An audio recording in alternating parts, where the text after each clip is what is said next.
Welcome back, guys. Automotive Inc. here. Today we're doing a run across the plains, and no, it's not in the 24 Godzilla. No, I didn't get rid of Loki, so don't worry about that. Before we get started, if you don't mind just punching the subscribe button down there, it's one of those two corners. Help a small channel out. At the end of the video, hit a thumbs up and the notification bell, so because we are going to do some really cool comparison videos versus new versus old, diesel versus gas, and really, we already know that the new gassers of this generation are fantastic, but are the new diesels just as good as the old diesels, especially if you can find a gem? Well, stay tuned to find out, but we're going to go through here. We are in my dad's 2011 GMC Sierra, so this is the LML, ran from 2011 to 2016, so this body style itself ran from what, 2007 to about 2013, half 2014 they switched the body style. This Duramax has 397 horsepower, 765 foot-pounds of torque, and the first year for the GM integrated exhaust brake. Now, before we get too far along, guys, I have owned diesels since 1988. I've driven just about every diesel out there, and I've owned almost every single version of the Duramax except for the new Gen 2 L5P. I've had every power stroke that they've made, even the turds, the 6 liter, the 6.4, and actually I had zero issues with those. A lot of that comes down to maintenance. Yeah, there's some fatal flaws in some of the manufacturing processes from all three of them, and especially when some of them had to jump on board with the wonderful EPA regulations on diesels, which basically killed the modern diesel, because all of that destroys it. Heat is the destroyer of the sun, hot, everything like that. And obviously this version of the Duramax is probably one of the most efficient ones, being 11% over any of the previous generations when it comes to miles per gallon. Now, I did do a video on miles on towing and also highway empty driving. This truck does pretty dang good when it comes to fuel economy. Now, one thing I'll tell you is I always like doing this little pull down into town here. My hometown. It's a pretty little steep hill coming into town, and what I will tell you, and we're going to take this up the IKE, Fremont, I'm taking it up to Leadville here in a day or two, so we're going to have those videos on how it did. And what I'm going to tell you guys is, I said this about my 13 LML, it was a crew cab 1-ton short bed, and what I've said about it is the exhaust brake in that is 1,000 times better than the Gen 1 L5P. My 21 Chevy, I didn't even feel like the exhaust brake existed. Allegedly, they redid it for 2024 in the Gen 2. They've made it better. But I'm telling you, this is great compared to even the newer Power Strokes. The new Power Stroke exhaust brake, meh, it's there. The Chevy one, leased to the 23, meh, bad as far as I'm concerned.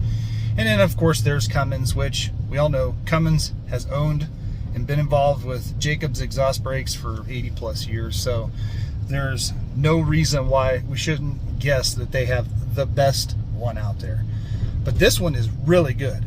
I've already pulled one of my trailers up to Denver, and now I'm bringing the other one up also. Both of them weigh right about 14.5-ish when they're fully loaded. Now this one isn't fully loaded with water, so it's about 14. But it did really good with the other one up there. Power-wise, obviously it's turbo diesel, so we got plenty of juice. But when people are talking about 1,000 pounds of torque, 1,200 pounds of torque, is it really needed? No, not at all. And that's one thing that rolling across the plains, I'm going to do an MPG count, see how this does versus what I experienced. My L5P was not good on fuel. Towing trailers, I never really got great fuel economy. I think it was around the 10 mark, and then even empty, I think I usually only got right around 14 to 15 in it. So it really wasn't that great. And we all know that the gassers don't get that good of fuel economy either. Compared to the diesels. The diesels should always edge it out. But really, when people ask me about new versus old, should they go after this or should they replace their old truck? And unless your towing needs have changed, replacing an engine still won't cost $100 grand, and that's what these new diesels are pushing. So would I say go out and do it? Well, if you like your truck, it's a good truck. It still looks really nice. Like this one looks like brand new. Why would you? Go after an older Duramax if you think you want a diesel, and if you want the exhaust brake, yeah, you're gonna have to be around an 11 mark on almost all of them. Ram had an exhaust brake earlier than that, but most of them don't. And there are aftermarket kits for that on some of these engines, so you can pick and choose. And obviously, I think that this version, my LML 13 was my favorite. My dad already had one, this 11, and it's a very good truck. So we're gonna just rip this up to Denver. We'll touch base here in a minute on fuel economy and everything like that, but this exhaust brake is really good. I can't wait to run it up the hill. My dad used to be driving this with his trailer, and I had an opportunity to get it out and do some maintenance. So we're gonna really kind of break down, should you buy a new one? And two, in this era, you had the option of the 6-liter or the Duramax. And again, as long as it fits into your tow specs, I say go with the 6-liter if you want gas. And this being an extended cab, it's a little small back there for my tall kids, so you might want a crew cab. But would I buy this truck right now in the current market with the mileage it has on it for 40 versus spending 90? Absolutely. Absolutely. This is a great truck. Runs good. It has everything you want in it. So let's touch back here in just a few. All right, like I said, we had checked back here lately. So coming out of the plains west towards the mountains, had about a 30-mile-an-hour headwind. And one thing I'll tell you about GM, period, their trucks versus, say, Ford, Ram stayed a little bit cooler, is how well the cooling system works on an 11, on an 08, on a 14, all the way up to the 24 Kong and the LAT gas with the 10-speed, is the engine temp itself stayed right around 210. Matter of fact, going down empty, it was just under 210. So loaded, hot, whatever. The other day I came back with 14.5, same truck here. It was 95 degrees, 210, period. Interesting enough, trans temp is the coolest I've ever seen. Going down empty today was 143 degrees. Let's take a look at this. So we got some old school analog gauges, see 210 on the engine temp. And you look over here, it is 165 degrees, 86 outside, cruising down the interstate, 14K. Hitting a wind, hitting everything. Loki, the 24 Super Duty they have with the 7.3 Godzilla, got hot the other day. Now we're gonna run this up to IKE here tomorrow, so we're gonna see old school DMAX action here. But that being said, even with the LAT, working the LAT really hard going up the mountain, you know, it maintained a really nice trans temp, and of course the engine temp was right around that 210.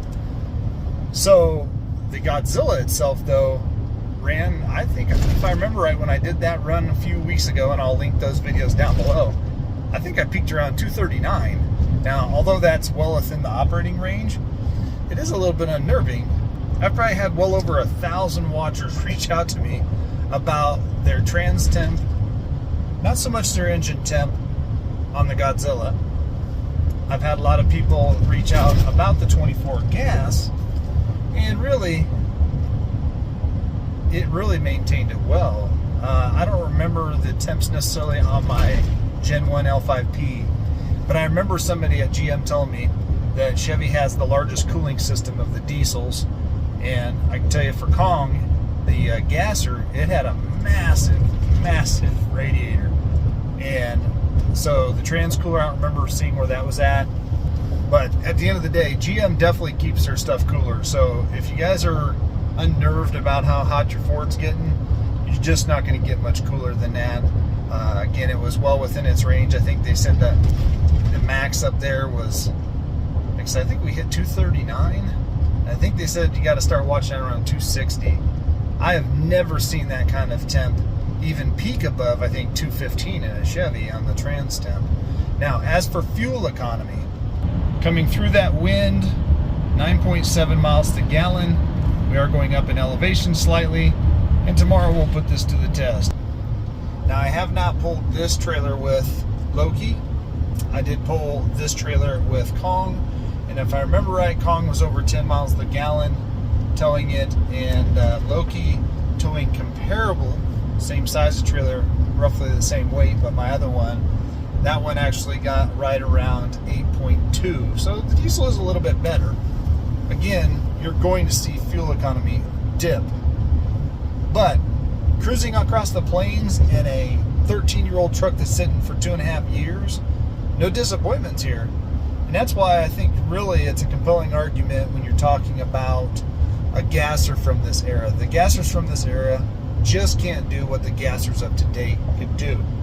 But when somebody says, hey, I'm looking at a brand new diesel, and this thing is insane. And we all know that every year newer it gets, the more the EPA restrictions crush down on those diesels, making it harder to use those diesels for everyday commuting. I still wouldn't use this one for everyday commuting, just because it does have all the emissions crap on there.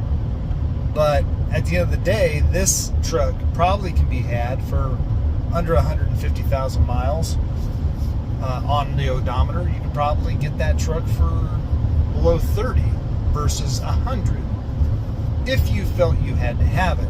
Now, if we go back to the 6-liter in 2011, again, if it does your tow rating, if it handles your trailer, then why not make a compelling argument versus buying a brand new one? The 6-liter is well tried and true.